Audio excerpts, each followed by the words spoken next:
to The Independents. Here we are streaming live on X, YouTube, and Facebook. Thank you for joining me.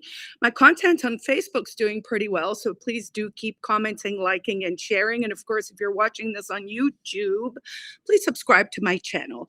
What are we going to be talking about today? The most important thing. Tomorrow is the taco tour here in Manchester. So I don't want to forget to say that. Talk a little bit about LP&H drama this weekend at the LP convention. Going to do a quick sort of talk about Dan and Carol Maguire, who will be retiring. There was an article about that in the Concord Monitor. But our main focus will be on self-ownership.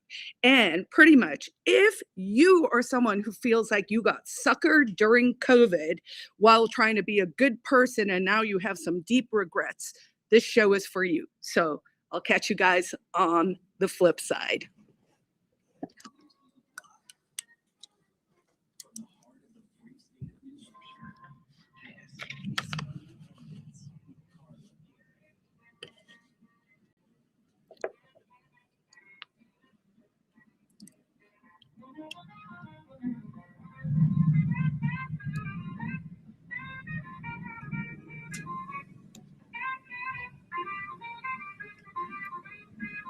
And now, here's your host, Gary.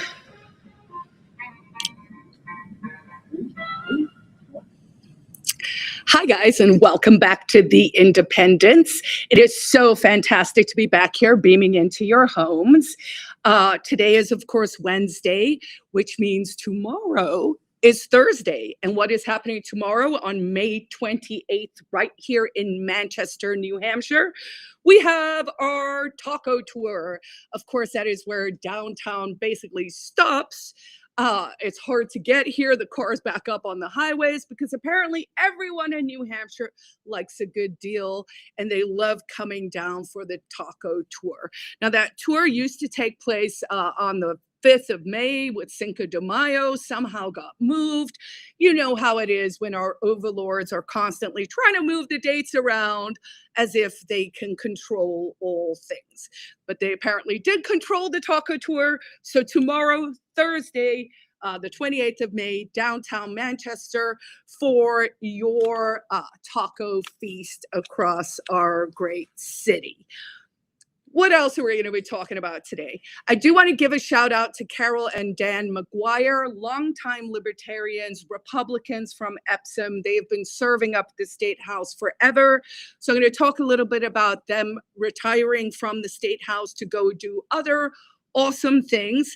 But the main thrust of today's show is going to be about self-ownership and really starting to grapple a little bit with what happened during COVID mania, how we're discovering the truth of the gain-of-function lab leak, the fact that they actually are making these more virulent viruses, which, by the way, they're literally taking viruses that aren't in humans and breeding them into mice with humanized lungs in order to see what would happen, i.e. gain-of-function, Frankenstein nonsense that no one with a good conscience should support.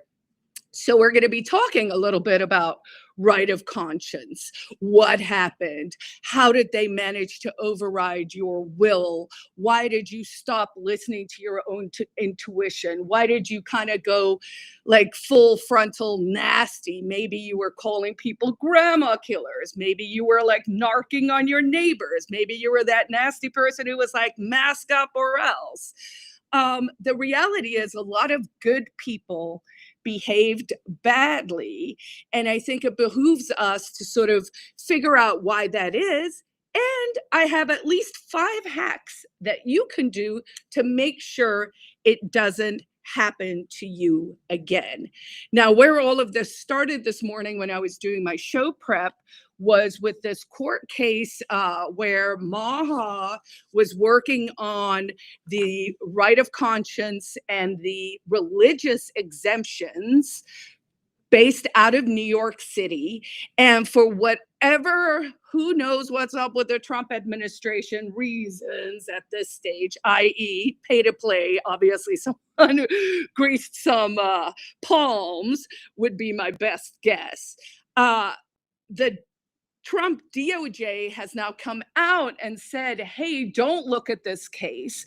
Now, you might argue there are some legitimate reasons. It probably is a bit of a messy case. The case itself is called Doe's versus Hochul. That, of course, was the lady who was in charge there in New York City. So the way to look at it is it does feel like Trump's DOJ's position is actually a betrayal, like an extra level of betrayal on something that Maha is trying to fix. Because basically what happened was, this involves healthcare workers in New York City who were fired for refusing the COVID vaccine on sincere religious grounds. So New York Section 261 mandate, which was issued under Hochul, required vaccinations for healthcare professionals, but explicitly allowed only medical exemptions.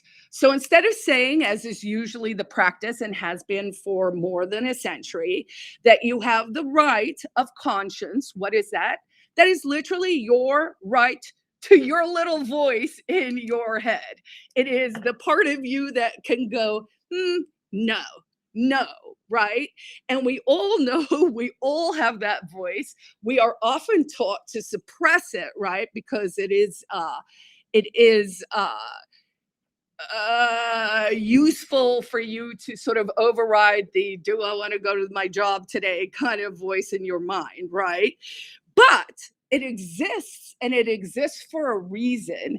And during COVID mania, there was a very concerted effort that is not solely your fault, but ultimately, if I'm going to make an argument for self-ownership, I am also making the argument that you have to take personal accountability for your own decisions.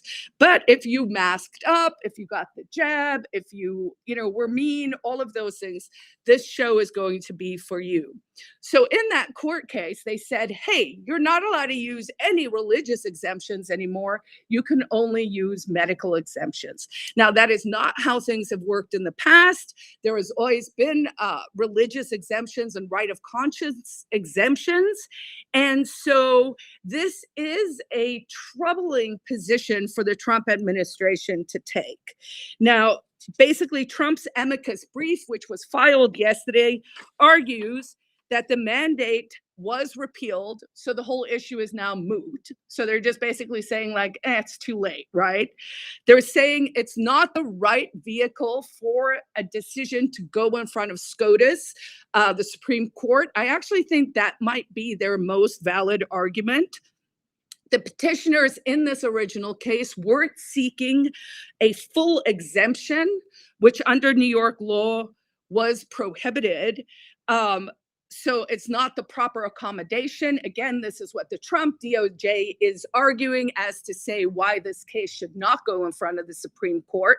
So anti-vax, in air quotes, people like me, meaning people who are critical thinkers and who were the earliest reality adopters, i.e. the people who actually understood what was happening and were making a noise and thereby getting censored for it, were warning about all of these things. So the employers might have been able to offer other things like a reassignment or a PPE. So basically, the Trump administration is saying that, no, this isn't the right case to go in front of SCOTUS, so we're going to say don't take the case. So my money is on the case isn't going to go forward. If you're interested in this topic, I highly recommend Aaron Siri, Siri's feed on X. He's very good, a lawyer who's been doing a lot of the really heavy lifting on this issue.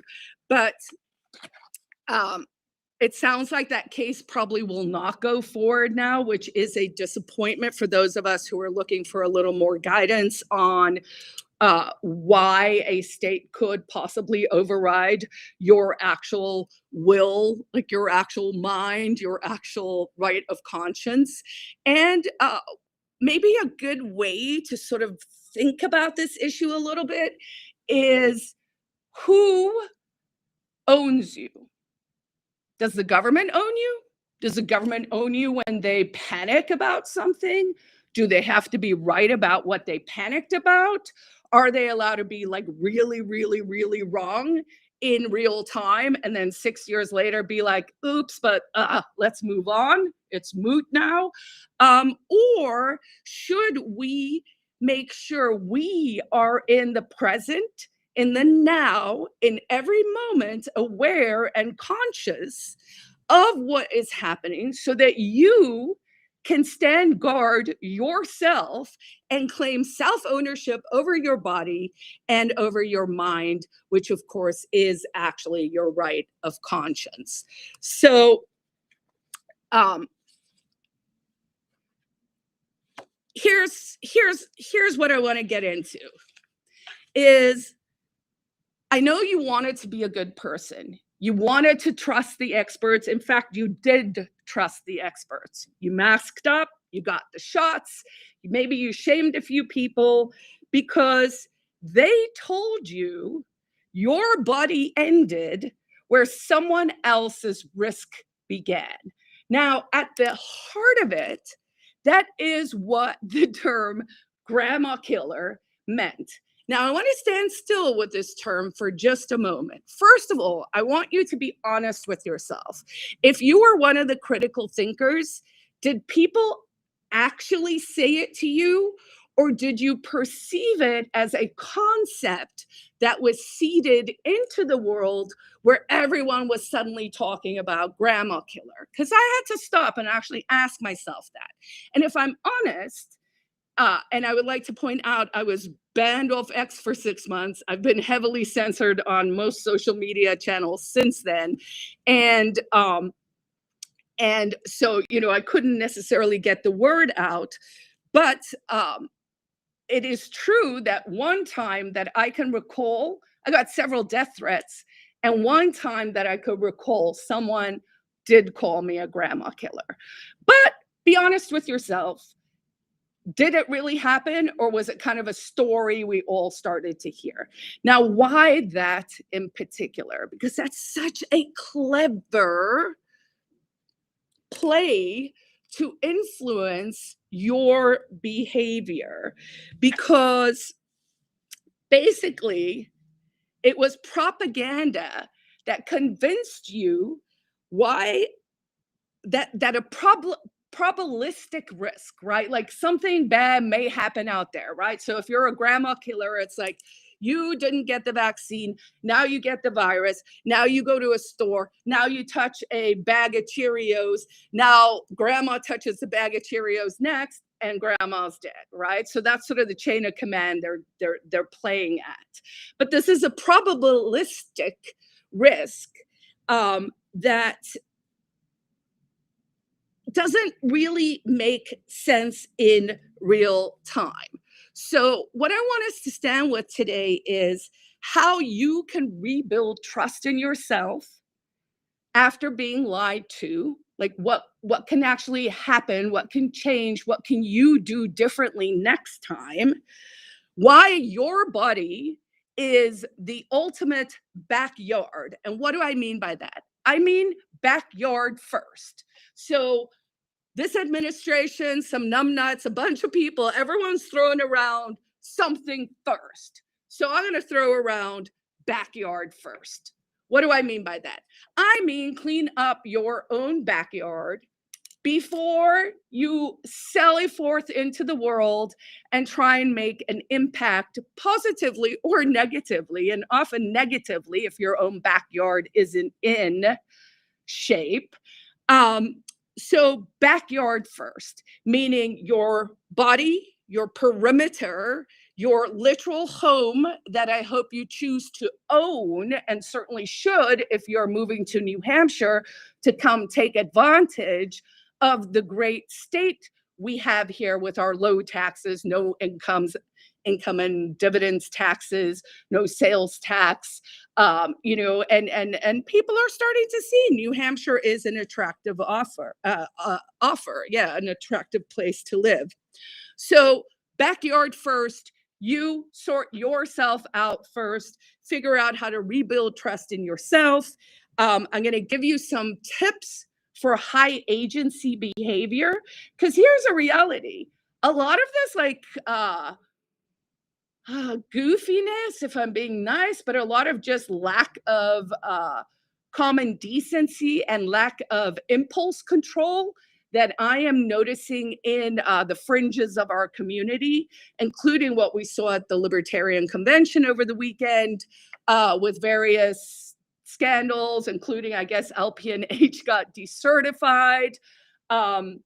There was an altercation between two groups of people where it ended up that a man slapped a woman. Let me just say categorically from first principles, especially if you're pretending to speak for Western men don't hit women. That is a first principle. I can't believe I have to say it out loud. All right. So, and then I will delve into the real lessons from COVID mania and what we can do going forward. So here's what I want us to slow down to. The question of who actually owns your body, mind, and your life. Because post-COVID mania or during COVID mania, I hope you now understand that the government that created the virus that escaped, that caused the lockdowns and all the knock-on effects, claimed during COVID that they own your body. And states like New York, where they did not even let you have a religious exemption, was them literally saying, not only do I own your body, and I will tell you to put this experimental thing in it, and oh, by the way, the guys putting it in you, they have no liability, and oh, by the way, we're going to hide the data, so don't ask questions, and oh, by the way, anyone who actually is trying to alert the world to the issues, those people will censor. Oh, by the way, the government said they think they own you. And the question you should ask yourself is, do you think the government does own you? And if you don't, what can you start to do about it? Well, the number one thing you can do about it is to reclaim self-ownership over yourself, over your body, by which I mean you have to be healthy, not pretend healthy. I've said it a million times. You cannot fake health and you cannot fake skills. Why not? You can, of course, fake it till you make it. That is how we all get better over time. But you can't actually fake something that you can't do. And you can't fake health. So if you are watching this and you're like, that lady with the funny hair, she's kind of right, then I want you to make a promise to yourself that you are not going to get suckered again when the government comes with their BS and nonsense and they try and pit your compassion and your empathy against yourself by saying that by doing this thing that you do not want to do, that you inherently feel you should not do, you're doing for other people, and somehow that's the greater good. Now ask yourself, if everyone is doing something against their will for everyone else, and that thing is bad for them on net, why? Why are they doing it? Now, the reason, of course, is we saw some of the most impressive psyops, most impressive propaganda, most impressive censorship programs that we have ever seen in the history of the world. So again, it's not your fault. But now that you know, what are you going to do about it? So you, like me, need to understand that you got swept up You wanted to protect your family. You trusted the institutions. You wore the mask. You got the shots. Some of you shamed your neighbors. I'm not here to beat you up about it. I'm here to free you from what happened. This is what they did. So here's the magic trick. Your body ends where someone else's risk begins.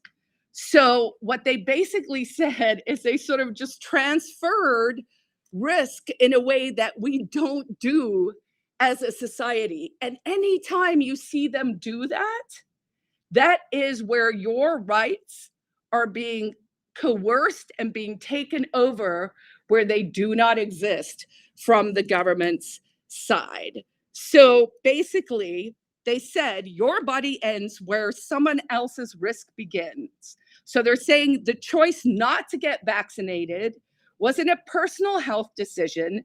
It was an act of aggression against vulnerable people. Now, let me unpack that for a second. So basically, what was argued is if you didn't do this thing that you didn't want to do, then by not doing the thing, that was aggression against someone else. Now, clearly, that is insane. You can't have an omission. You can't have someone not doing something and then have someone else who's trying to force you to do it argue by not doing it, you're harming someone else. Where there is no causality, there was no, no one could prove that germ on that Cheerio box gave that grandma COVID and then she died, right?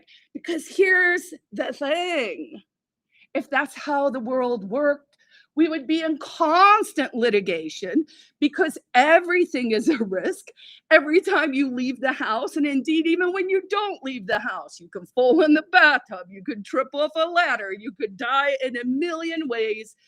Life is risky, right? So the argument from the start was very, very fake, but so many people fell for it. And it's because you're a good person. So that's almost the worst of it for me, is because they claimed this ownership over your body and you went along with it because it made you feel good. I mean, I'm not crazy about the term suicidal empathy. That's Sad Gad new book, Suicidal Empathy. I've taken Elon and him on the title itself. I think it is bad to seed the word suicidal into the world, but actually that is the most fitting one that we have here. And actually I came up with a new term called, statistical fetishism. All of this is on my website, carlagarrick.com, where I make the case that a lot of people are taking just these absurdist positions, like these really, really bad mind-controlled positions, and I'm seeing it amongst our people too. So I only have a few minutes left here probably, so I want to make sure I do get into practical ways to stop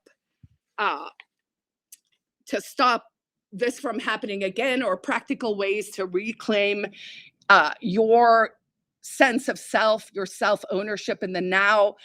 Put your backyard first, put your body first, put your mind first, put your soul first, right? So here are some practical ways, and then maybe we'll go into a deeper dive. So first of all, I think the first thing that you really actually have to do here is you have to forgive yourself. Everyone got suckered. A good chunk of people got suckered. Now, I did not get suckered. I got censored. But I feel for all of you because I feel like less of you would have gotten suckered if less of us or fewer of us were censored. So forgive yourself. This will help you reset your emotional foundation. So what I would propose is write a short letter to yourself from 2020 to 2022. Like really sit with it, spend the time and be like, what did I do? What could I have done better? Why did I behave this way? How was I fearful? How was I bad to my neighbors? How was I good to people? Maybe there are good things in there as well, which of course you should identify. But I think if you write that letter to yourself and just be honest that you were trying to be a good person, you acted on the information that you had at the time, and you were fearful in a way that didn't really allow you to think things through, and that is very, very human, then forgive yourself, read that letter out loud, burn it, delete it off your computer, and then replace your self-blame with the following. I learned that knowledge is now mine. And then every time you sort of get that, like, oh, but remind yourself, because you have to build those neural links in order to be more effective in the future. And the goal with that little action, so forgiving yourself through writing a letter, destroying the letter, and then reminding yourself when it comes back up that you learned something and that knowledge is now yours. This will give you the grounds to stop feeling shame about what happened and to allow you to really start to run with it. Run a personal after COVID review.